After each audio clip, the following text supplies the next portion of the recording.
Good afternoon, everybody. I'm Melissa McCullum with the library, and I want to welcome you all to the El Segundo Public Library. You're in for a treat, as author Daniel Stone is here to share highlights from the adventure tale that he's recently captured in his book, The Food Explorer. It's a story that documents David Fairchild's quest in the 19th century to travel all around the world and find food and other items to bring back to America, such as avocados and kale, Egyptian cotton, hops, and more. Fairchild and others' work in the Office of Seed and Plant Introduction helped transform America's food system. The Food Explorer was recently optioned for a film project, so we're looking forward to seeing the story on the screen as well. Mr. Stone definitely knows how to tell a good story. He's a writer for National Geographic and has been he's a former White House correspondent for Newsweek. His work has appeared in Scientific American and the Washington Post, as well as on 60 Minutes. Originally from Los Angeles, Daniel now lives in Santa Barbara, and he's also a member of a competitive book club, which I just think sounds so fun. So please help me welcome author Daniel Stone. Thank you, Melissa. Thank you, all of you, for being here. Writing and writing books, especially, is a very kind of solitary, lonely process, and the best part is when you finish and you get to go to events like this and talk to people who love books as much as I do. Melissa mentioned our competitive book club, which I'll tell you all about at the end. A few members of our book club are here, and we use that to inspire us to read more books and kind of feed our love of fiction and nonfiction and all types of books. This is a book I wrote that I'll tell you about for about 30 to 40 minutes here, and then I'll leave some time for questions. As Melissa mentioned, it's The Food Explorer, and it's the adventures of a man named David Fairchild. Fairchild was a special agent on assignment for the USDA at about the turn of the 20th century, and his job was to travel all over the world in search of novel plants, crops, foods that he could introduce to American farmers and American consumers. And I'll tell you more about kind of all of those themes, but this is a map I usually like to start with. This is a map we ran in National Geographic magazine about 4 years ago. It accompanied a story about food origins, crop origins, and most of the things that we think of as American foods are not really American. Right? All Florida oranges, right, native to Florida, actually came first from China, all citrus. Apples, apple pie, Washington apples, right, are all from Kazakhstan. That's where they originated.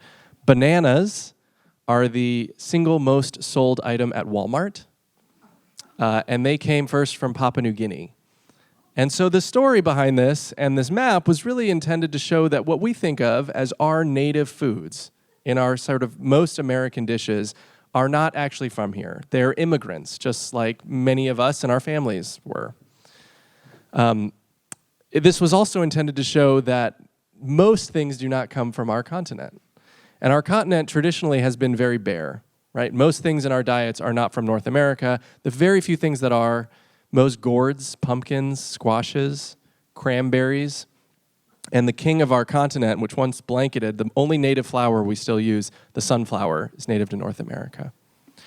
And so if you look at this map and you think about being a North American at the beginning of our independence, about 250 years ago, and you think about being the most common type of worker you could have been, which was a farmer, right? To not have many native crops was a really, really big problem. People got very frustrated. There wasn't a lot of crop diversity, and everyone's growing the same thing.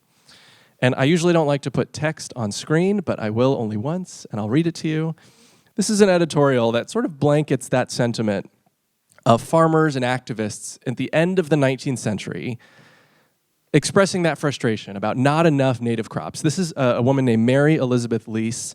She was an American activist and really used colorful language to describe this sentiment, right? This is in 1890, 2 decades after the Civil War. What farmers need to do is raise less corn and more hell.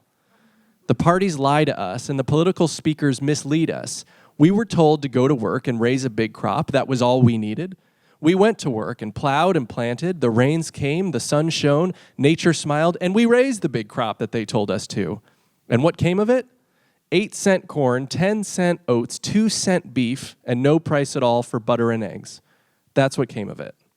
Right? So this sentiment that, in America, the harder you work, the more successful you are, turns out to not be true in farming. The harder you work, the more you produce, the more the market floods, the lower the price drops, and the more indebted you are, right? This is also at a time when every other American industry is doing pretty well, right? Railroads are growing, manufacturing is growing. You see sort of the big inventions of our country, light bulbs and telephones, and everyone's sort of making money. The economy's rising. We're coming back from the Civil War, and to be a farmer is still to be unsuccessful, right? So this is the world that David Fairchild grew up in. He grew up on the plains of Kansas. He was surrounded by a lot of farmers. His father was an agricultural professor at Kansas State. And Fairchild's kind of sensing that he needed to do more for this issue and this problem, finds his way to Washington, D.C., where he gets a job as a junior for the USDA, right? And this is his yearbook photo, his government photo as a 24-year-old young man in Washington for the first time. And on the right here is his kind of action shot. Shows him at work. And what kind of work, right? What kind of work did the USDA do in a moment when 2/3 of American workers were farmers?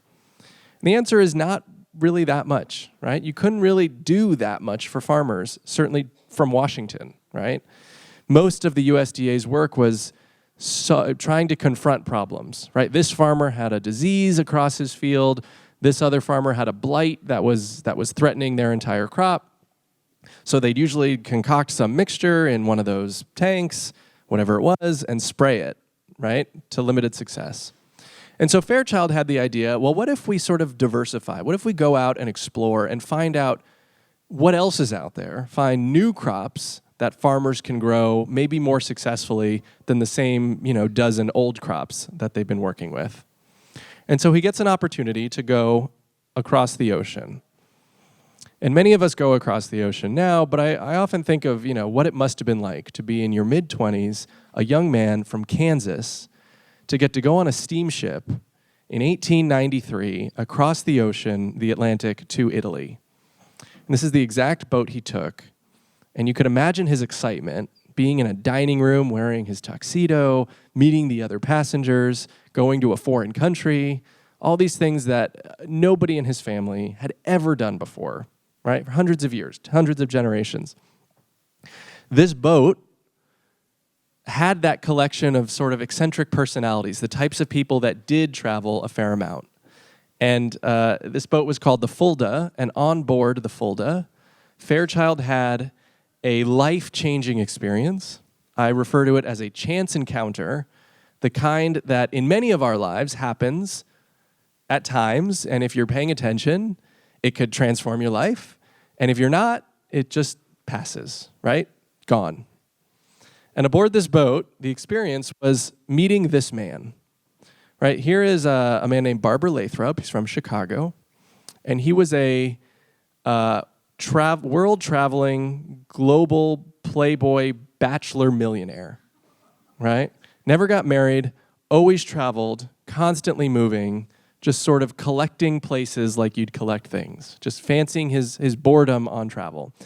And Fairchild tells him about his grand ambitions to travel and to try new foods and to collect new things. And Barbara Lathrop says, I think you've got some potential. I want to invest $1,000 in you because I think you're going to produce something for your country. Now, $1,000 in 1894 is about $25,000 now, right? Not chump change that you would give to a stranger, but it sort of shows what kind of person Barbara Lathrop was, right? He had more money than God. He had nothing really to do with it. And he just wanted to sort of spread it around and help people accomplish their dreams, starting with David Fairchild. They were a pretty unnatural pair, as you can imagine, right? Barbara Lathrop is here on the left. Here's a photo that was taken on board one of the steamships when they're both on it. Lathrop is a millionaire, right? Very confident. His mustache is hard to see here, but it's very plump, right? Very well styled. And Fairchild on the right is, a young man, very unsure of himself. He doesn't really know how to keep a conversation or, conduct an interview or talk to a woman, right? All the things that Lathrop in his circles around the world had really developed. But they eventually got sort of a friendship going and a functional and really reciprocal relationship in the sense that Lathrop provided the means, the money, for them to do this work. And Fairchild, a young scientist with the backing of the government, provided the brains, right? He knew how to do it. And together they kind of had the rudder and the motor to do this work. I will tell you a few stories of Fairchild's work. There's a lot of them in the book. He went to more than 52 countries, all of them by boat. He had wild adventures. He was, I won't give away some of the things that happened to him, but he really had various experiences in almost every country you can imagine that was safe to go at the turn of the 20th century. But this is the opening scene of the book, and this is his first adventure. This photo doesn't look like much, but Fairchild, this is his first assignment for the USDA, and he gets a letter from Washington that says, we want you to go to Corsica, all right, small island, the middle of the Mediterranean, just off of Italy, and we want you to go and acquire citron. All right, citron is a type of citrus, very similar to a lemon. Those in the Jewish community would know it as an etrog, right? It's a type of citrus. And Corsicans grow the best citrons on earth, right? Young David Fairchild, we want you to go to Corsica and acquire this fruit so we can introduce it to farmers in California who are growing citrus, not very well, not with great breed stock. They need an infusion of new genes into their industry. And so Fairchild is sent to this island. He takes a donkey up this mountain. He tries to find some farmers, and he's very excited, right? This is his first time as essentially a spy for the US government. And he's trying to blend in. He's trying not to draw attention to himself.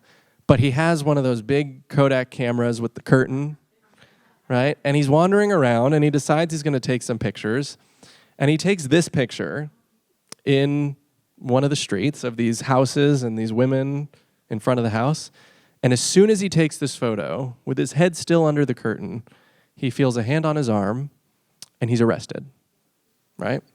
He sort of violates the cardinal rule of espionage, which is don't get caught. And then he violates the second rule, which is don't give up why you're there, right? And he gets interrogated, and he basically says, listen, I'm not here for military secrets. They think he's a spy. And like I said, he is a spy, but he's an agricultural spy, right? Not a military spy. And so he sort of bumbles his way through the interview. They eventually let him go. He mounts his donkey. He rides down the mountain. And when he turns and realizes he's not being pursued, he dismounts the donkey and darts into a grove of citron. He takes 3 cuttings and 3 fruit and stuffs them all in his pockets. And when he gets down the mountain, he takes those cuttings and he stuffs them in potatoes so that they'll be nourished on the ship ride back to Washington, where they were eventually received at the USDA headquarters, propagated, and sent to farmers in California, where they had that infusion and that transformative effect on California citrus growers in the decades before it really blew up with the orange groves that many of us are familiar with here in Southern California. So he has a successful mission, even if it wasn't so clean, right? This is another crop many of us are familiar with, right? Not native to the US, right?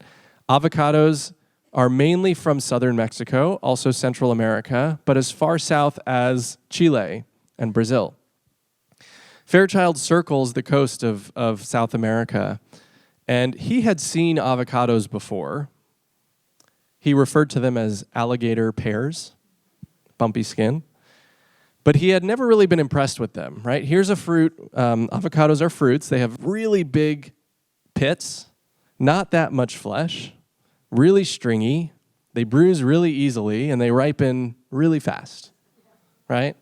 So there's not that much potential. But when he's in Chile, he finds a better avocado, right? An avocado that has a smaller pit, creamier flesh, grows faster, is easier to harvest, right? It has kind of a stronger pedigree. And he takes this avocado and he takes about 1,000 cuttings of it, ships it in a crate back to Washington. This is in about 1898, the same year as the Spanish-American War, right, where he's doing this work in South America while the U.S. is fighting Spain, largely in Cuba. And he sends these avocados to Washington, where many of them are moldy and spoiled, but enough of them survive that they, again, are grown, propagated, and sent to regions where you could grow a tropical fruit like an avocado, right? Southern California, Texas, and Florida. It's in Southern California here that people over the next decade really become avocado enthusiasts. Right? People experiment with growing better and better avocados, smaller pits, creamier flesh, shorter growing seasons, right? So you could grow more and more of them.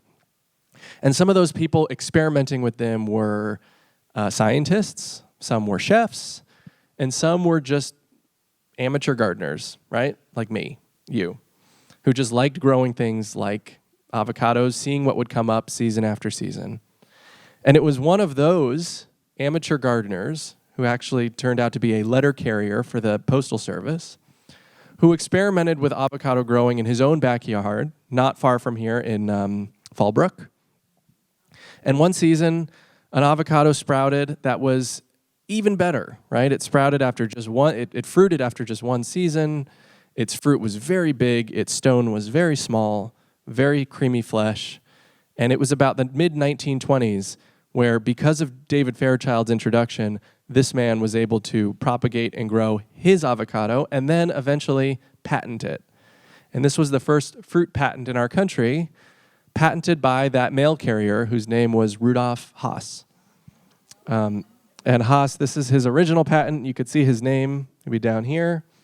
It's in 1935. And Haas made a lot of money from this patent. I always love this patent because it's so simple. And even almost 100 years later, it's still perfectly accurate, right? Any avocado you buy, Haas, still looks just like that. Yeah. Fairchild, as I mentioned, went to a lot of countries, and some to acquire different fruits like the citron or avocados, but some just to learn, right? Some to find out what everyone else was eating and maybe if anything would work in the U.S.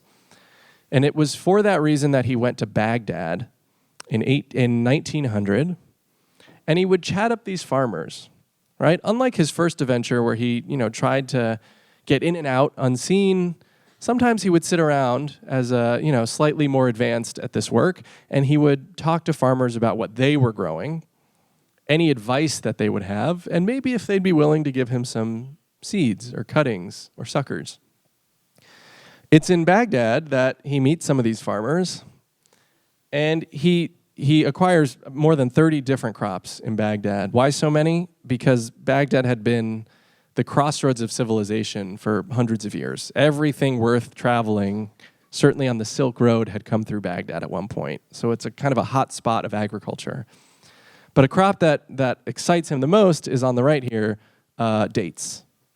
Right? Here's a dry, arid climate that can grow a really delicious fruit with very little water, right? In really, really high heat. And he thinks, wow, well, maybe that also will work for Southern California or Texas or humid parts of Florida, right? So he introduces to the U.S. more than 30 varieties of dates. He takes, you can't really take cuttings of date trees. They're these big palms, as you know. But he takes these small date suckers, that's what the baby trees are called, and he wraps them in mud, and then he waits, and then he wraps them in another layer so that the inside stays wet and the outside hardens and protects sort of the roots. And that's how he got more than 30 varieties of date suckers from Baghdad all the way to the U.S., which took more than 2 months on a boat. Did they teach it? That's a great question. No one taught him. He was always experimenting with how to get things across oceans. And I'll tell you a story if we have time at the end about how difficult that is, even in our age, to keep a plant alive for 2 days, let alone 2 months, with no water, right? But this introduction also had, that sort of transformative effect. I'm sure many of you have been out to Palm Springs or Coachella, right, east of here. This is a photo taken in about the 1930s in the town of Mecca, California. Mecca is near Coachella. It's in the desert there. And this is a date sucker, not native to this region, but grew here because of this USDA introduction from Fairchild and eventually some of his colleagues that helped really make it an industry. And those of you who have been out there, who have been to Shields Date Farm or any other date farm out there, knows that dates are still big business there. They used to be even bigger business. But this introduction really transformed an agriculturally barren part of our country into an economically vibrant and self-sufficient part. The name Mecca actually was changed in this era, in the early 20th century, in respect of the region of the world that gave this town its agricultural crop, right? So Mecca isn't really that close to Baghdad, right? But it was like close enough that it represented the same Arab contribution to California. I should mention also the mascot of Mecca High School in the 19-teens was changed to the Arab, right? Again, not in like cartoonish sense of mockery, but in general appreciation and respect for a really meaningful and transformative agricultural gift. One more story, and this one's one of my favorites. This is the cover of a catalog. It's kind of hard to see with this light, but these are little flowers. Fairchild spends the summer of 1901 in Japan, in Yokohama, just south of Tokyo. And it's in Japan that he comes across a type of tree that stuns him with its beauty, but is not very interesting economically, right? This is known as a Sakura tree, also known as cherry blossom, right? We've all seen them. They're beautiful. There's no cherries. There's no crop. There's nothing you could really sell from them. So it can't really change the life of a farmer. But Fairchild loves them anyway, and when he gets back from some of his travels, he eventually gets married. He buys a house in Maryland, just outside of Washington, and he orders a few of these trees from his friends in Japan and plants them on his own property in Maryland. And you can imagine sort of what happened next, right? The next season and the season after that, they start blooming. They're beautiful. The neighbors start coming. Members of the government start coming. Eventually, President Taft and Mrs. Taft come to check out these trees. And people are really impressed by their beauty. And this is at a time when Washington, D.C. is not beautiful, right? I mean, you have a swamp between two rivers. You have the Washington Monument at its base sort of encased in mud because of the river just sort of flowing right by there on its banks. And Fairchild and a few of these people who are looking at these trees at his house kind of concoct this idea that wouldn't it be beautiful if we could plant more of these trees and beautify Washington? And so Fairchild is sort of in charge of this, and he asks the Japanese if they'll sort of give us a gift of some of these trees, if they'll let us plant a symbol of their culture in our country's capital. And that is very flattering to the Japanese, right? So they, of course, do it. They're, of course, very eager to do it.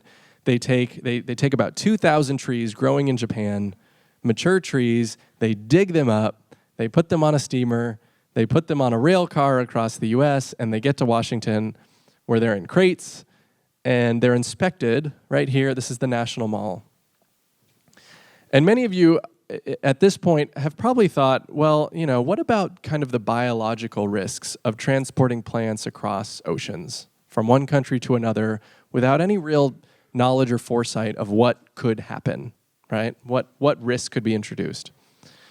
And the answer is really here. When these trees are introduced, they're inspected by a team of entomologists, by insect and fungal scientists, and they're found to have more than 6 varieties of scale insects, 4 types of fungus, and certainly unknown bacteria in the soil. And this is a big, big problem, right? For any crop, anywhere you introduce it. Is it too dangerous? And Fairchild, of course, is the diplomat. He's the one saying, well, let's just try to hold this together. Let's make it work somehow. I will comb the roots of all of these trees. However long it takes, I'll get rid of everything. But the entomologists say, of course, well, biology doesn't really work like that, right? Bacteria is really small, right? You can't just get rid of what you don't want. And so the decision has to be made by the president, and the president decides to burn these trees, right? The only real biological solution, right? Let's get rid of any risk, any threat that these trees pose. But it was done very publicly. It was done very kind of awkwardly. This is a photo taken by a New York Times photographer. The story appeared on the front page the next day of the Times. And it was really embarrassing, right? Here's a gift that the Japanese had given us at great effort that we not only burned, but burned publicly, right? Kind of a black eye for them, poorly handled by us. And Fairchild, as you or I would feel, felt awful about it, right? Oh gosh, I sort of botched this whole thing. That's the end of our diplomatic relations. And he goes to the Japanese ambassador and he says, I am so sorry. We could have handled that so much better. Please, please forgive us.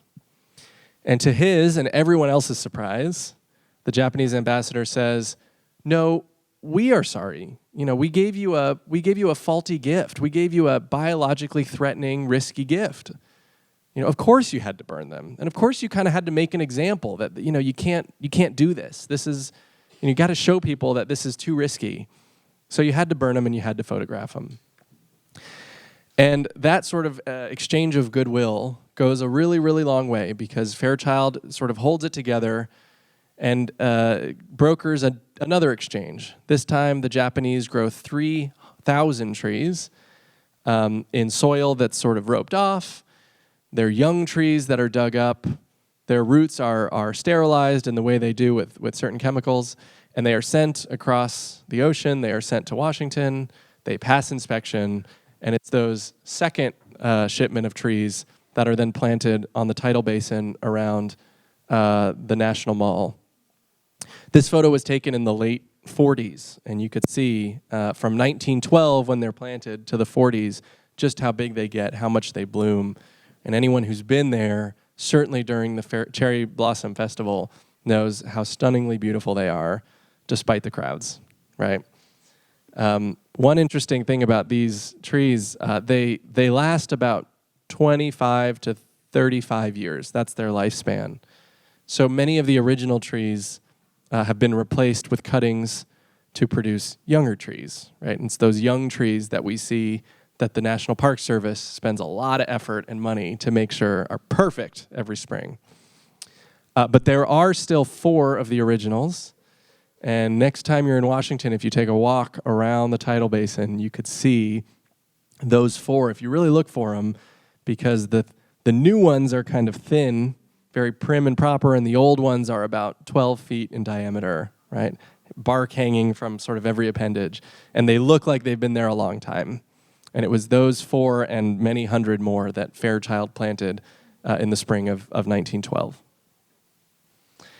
So over time, Fairchild's work kind of comes together. This is a map that we had made for the book. It's in the first few pages of the book, and we call it the Fruits of Fairchild.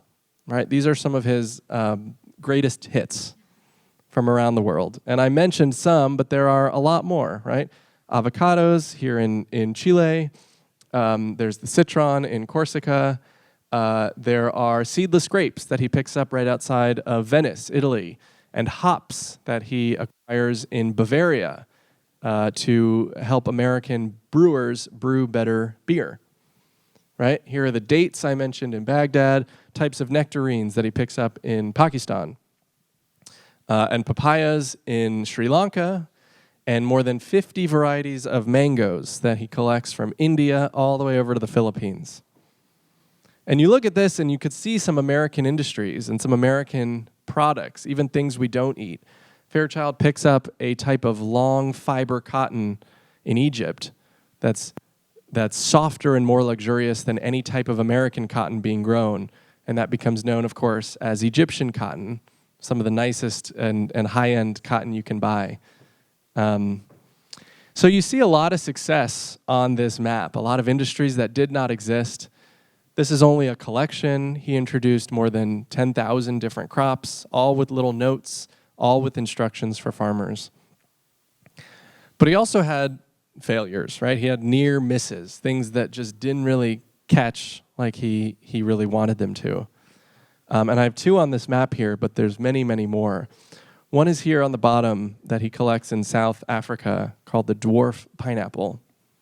And he's really, really excited about the Dwarf Pineapple. He thinks, well, here's a miniature version of a classic fruit. Who wouldn't want their own pineapple the way you'd eat your own apple, right? One serving. And no one is sort of the answer, right? It can't really catch on. The farmers and the growers who grow pineapples say, we want bigger and bigger pineapples. That's where the money is. Bigger and bigger, heavier weight.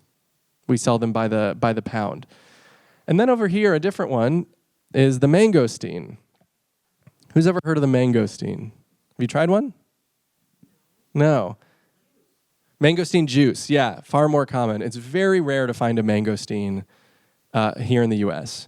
And that's to David Fairchild's great lament. This was, of all of his travels, all over the world, this was his favorite fruit, right? He called it the queen of fruits. He loved it. Tasted like custard, right? And I have sort of these two paintings. And the paintings I've been showing you, including these two, are part of a collection that the USDA produced the turn of the 20th century. It's called the USDA Pomological Watercolor Collection. And they hired watercolor artists to paint these fruits in an era before photography could really capture how yellow a pineapple was or how purple the mangosteen was, the real detail. So I like to say this is government-commissioned art, which we don't really have very much anymore. So yeah, these were two that Fairchild introduced and didn't really catch, right? And I told you why the pineapple, but why couldn't the mangosteen really catch on, right? It's a tropical fruit. That's hard, but we do have areas that grow tropical fruits. Certainly here, California, parts of Florida, you could grow mangoes, you could grow avocados, you can grow pineapples. But the mangosteen's really, really hard. And it points to the reason why when you go into a supermarket today, we all have a choice of maybe 15 to 20 fruits maximum, right? There are thousands of fruits in the world. We have less than 2 dozen. And the mangosteen explains why, right? So the mangosteen is this purple fruit. Its skin is really, really thick. So that's all sort of waste, right? You peel it and you throw it away. We have to ship that. It adds to the weight. The fruit is these white wedges, and they're delicious, but there's kind of a hard pit right in the middle of them. So it takes a lot of work to sort of work your way through one of these wedges. It ripens very, very fast. You have about 2 days off of a tree with a mangosteen.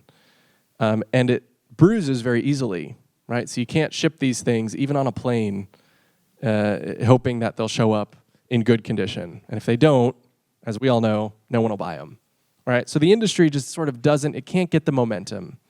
It can't really get started. It can't really move. So my wife and I, this summer, we went to Thailand and we went to Vietnam.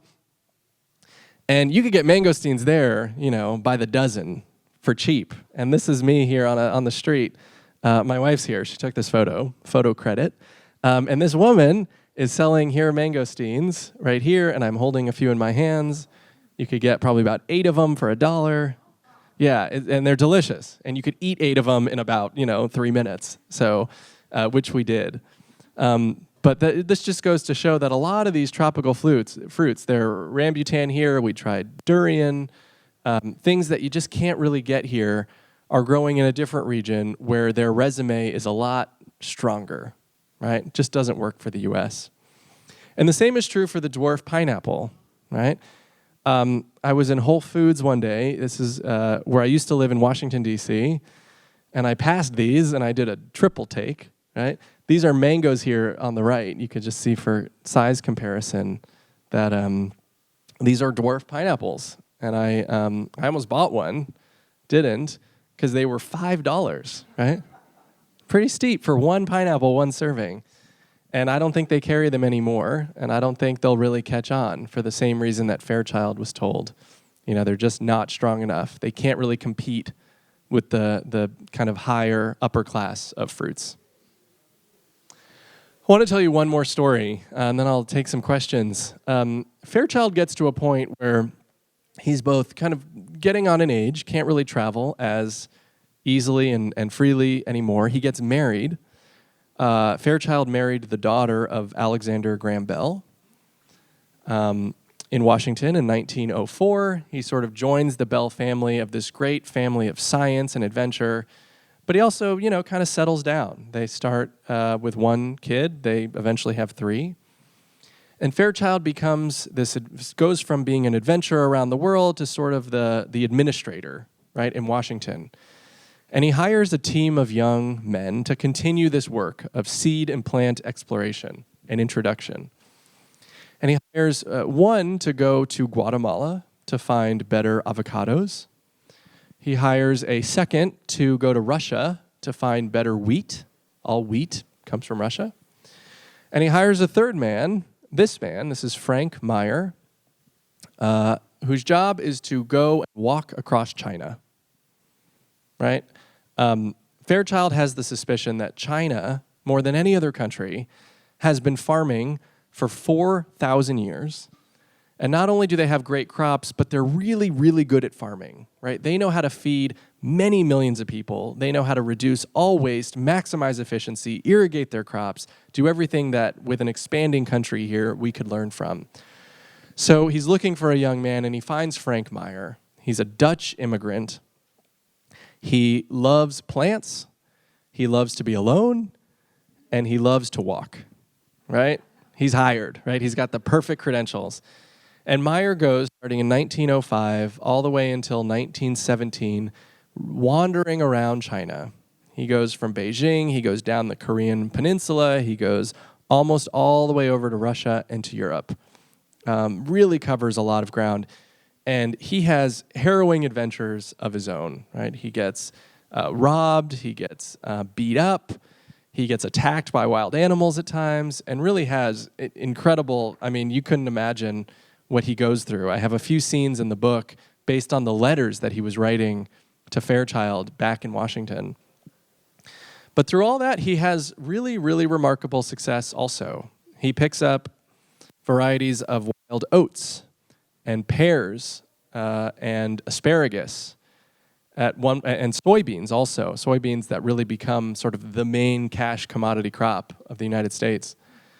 He also brings back a pair of gelada monkeys that he introduces to the National Zoo. And every time he would return to Washington, he'd come with at least 2 rail cars full of plants, plant material, seeds, and monkeys to this great fanfare that would await him when he got to Washington. His most famous find, though, was the only one that was ever named after him.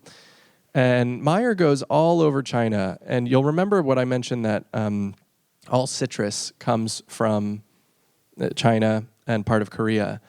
And Meyer eventually sees this crop in a woman's doorway.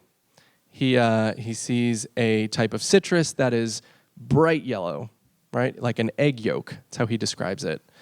And he tastes it, and it's sweeter than a lemon, and it's more tart than an orange. And it turns out to be a natural hybrid of a lemon and an orange together.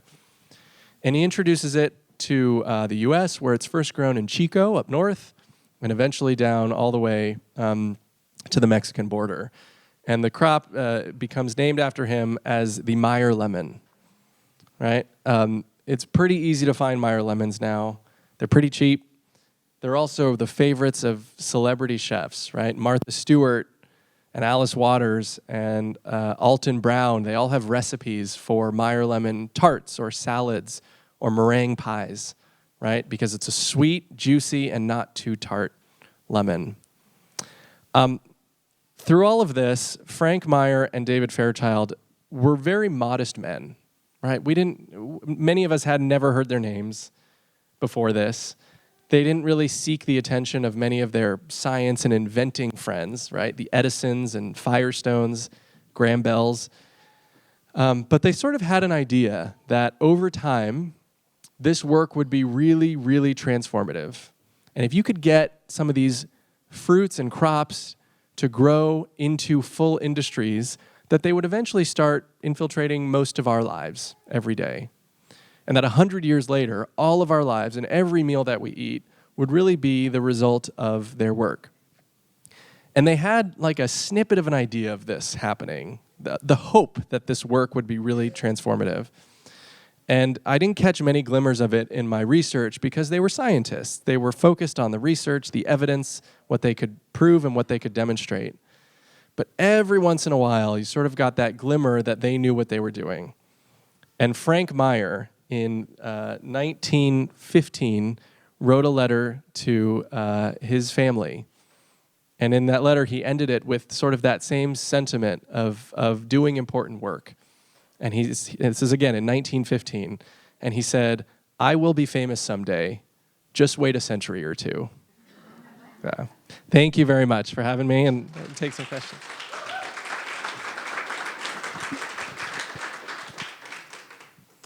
Thoughts, questions? Anyone who's tried the mangosteen? Yes. Are you a foodie in your life? I mean, do you love cooking and eating and trying different foods? Yes, I like good food, as anyone does. My wife, who's here, calls me a theoretical botanist. And I wouldn't say I'm a foodie in the sense that I like kind of high-end cooking and ingredients. I'm more into the agricultural side of things. Why do we have access to what we do? Why are other things popular and some aren't? But no, I'm not sort of the restaurant critic type that samples all the fancy restaurants to see what's new in town. Yeah. Yeah. Sure. Any chance that that gentleman was Meyer? No. Fairchild? A couple people have told me we look alike. Yeah. No. Certainly no. Yeah. How did I pick him? I heard of his legacy while I was working at National Geographic. Fairchild was on the board of the Geographic for about 20 years. He wrote 12 feature stories for National Geographic in the 19-teens through the 30s, all about his adventures. Going to Sumatra or going to Baghdad, or eventually going across the Andes on horseback. Fairchild's legacy has largely been eclipsed because he was part of a much more famous family, right? The Bells were famous, they were rich, and Fairchild married one daughter, and they always joked they were the poor side of the family, right? He was a government scientist. He never really made a lot of money. He never did a lot of PR. He never really got famous. So I had read about Fairchild at Geographic, and someone described him as an adventurer botanist. And I said, wow, that's a great title. Yeah, I'd love that title. If this is true, what he did, then I should find out more. And I found his family, I found his journals, I found some of his private diaries and letters, and they all came together over time to create this portrait of this man. Yeah. You had a question? Where are those? Are they collected in a university or are they by the family? Most of his records are at the Fairchild Tropical Botanical Garden, which is in Miami, Coral Gables. That's where he lived at the end of his life. He loved the tropics so much that he moved as close as he could, right, to Florida. There's a tropical garden, similar to the Huntington Library in Florida, that Fairchild planted a lot of his initial introductions, and they still have most of his records. I'll tell a very quick story about sort of the personal side of things. Like I said, he was a scientist. He didn't really, show much emotion. He didn't really have great depth of character in the way that I could find, like, who was this guy? What did he enjoy? What made him laugh? And I went up, I found he still has grandchildren who are alive. They're in their 80s. Many of them live in Nova Scotia, where the Alexander Graham Bell estate is. They still live on the estate and museum, yeah. And I went up there about 3-4 years ago to meet them and sort of tell them that I wanted to write this book, and I wanted to know if they remembered anything, if they can tell me about their grandfather when they were with him. And they gave me some stories, but one of his granddaughters said, We have this folder that's in the attic, and it's got these letters, and we haven't looked at it in decades. And hold on. So she goes to get it, and she comes down, and on the side of this envelope is written in big red letters, personal, right? And as a biographer, that's like the holy grail, right? So I'm thinking, I'm salivating, and she says, well, but, I don't think it'd be appropriate to share these. I mean, these are personal letters between, my granddad and his wife, my grandmother, and, they weren't really written to be shared certainly with a stranger, right? And I said, listen, I completely understand. I have grandparents, I have family, I think about legacy and history. But on the other hand, you saved these letters for 100 years in hopes that one day someone might find them interesting. And I'm here. Yeah. I'm really interested, and I'm asking you to trust me. I'm not looking to embarrass anybody, just to learn more about them. And they said, okay. And I stayed up all night reading these letters and taking lots and lots of notes and photos. There's a whole chapter in the book that shows in 1903 this courtship between David Fairchild and Marion Bell, and sort of how they would exchange letters on foot, right? Sometimes several times a day before they got married in the spring of 1904, where David Fairchild acquired cherry blossom petals for his boutonniere and for Marion's corsage. And after their wedding, they took off both and they put the petals in envelopes, and sealed them. And those two envelopes I found in that pile of letters that said David's boutonniere, Marion's corsage, and you could still shake them and hear the petals from 100 years ago. Yeah. Long answer to your question, but yeah. Yes?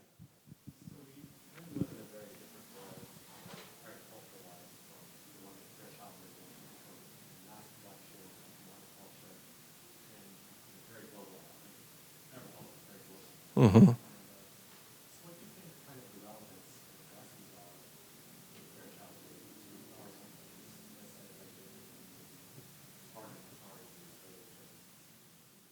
Yeah, great question. The question was, we've come a long way since Fairchild did this work, and our global agricultural system is much more efficient. It's much more industrial. We have access to fewer and fewer sort of commodity crops that are grown at very, very large scale. I don't know the answer. I really don't. I think Fairchild would find it very natural that 100 years after sort of picking up these paint colors from all over the world, that 100 years later people will have used them to create new paintings and new drawings and new colors by mixing and matching. At the same time, agriculture is a business, right? It's profit driven, and it sort of has to be to get people to do that hard work. So that might explain why, of all the 50 varieties of mangoes he brought in, we mainly have access to like 2, 3 max, right? Most of them aren't grown in the US anymore. They're grown in Chile or Guatemala or Costa Rica, Ecuador. And that's, kind of reflects the economicization of this industry, of globalization, of being able to ship these things pretty far, and that those 3 mangoes are the ones that are profitable and the rest aren't. So I think, this is a science, it's an art, but most of all, it's a business, right? And food has always been and probably will always be a business. Yeah. Yeah. Oh, thanks. And I use it to sound really smart and entertaining because I tell all your little stories. Oh, thanks. Yeah. It's a great party book too. So it's a great gift too. But there's so much information in there. Where did you stop? Like, how did you pick which stories to tell and which? There's so many in there. It's a great question. I wish I had a snippy answer. You start with a book project, and the idea is 1 sentence long, right? I want to write about this food hunter who traveled around the world to introduce foods. And you start researching, and you start to find out kind of weird things, right? Fairchild went to Fiji in 1895, and he meets cannibals, right? And I said, I got to include a whole section about cannibalism in Fiji, right? So I did. And that happened probably 200 times of like, wow, he went to this place where a volcano erupted, and, what were volcanoes like in those eras? And it just kept happening. Eventually, you have to be mindful of the propulsive force of the book, right? You want someone to read this thing and keep turning the page and not get bogged down with, 30 pages about a topic that's completely tangential. So you cut as much as you can. You start writing a book by trying to, get the number of words that you need, and you end it by sort of crunching it down. And I think most authors would say the same. Thank you for reading it. Thanks for endorsing it. Yeah. Are we about out of time? I'm happy to stick around after for any of you that'd like to chat more. Thanks again for having me. Yes, thank you so much, Daniel. It's absolutely fascinating. And if you do want to know more, we have copies available for purchase at the front desk. And thank you for staying and signing and answering a few more questions. We appreciate it. And the next panel will start in about 10 minutes. It's a group of authors who write for young adults. So we invite you to stay for that also. Thank you.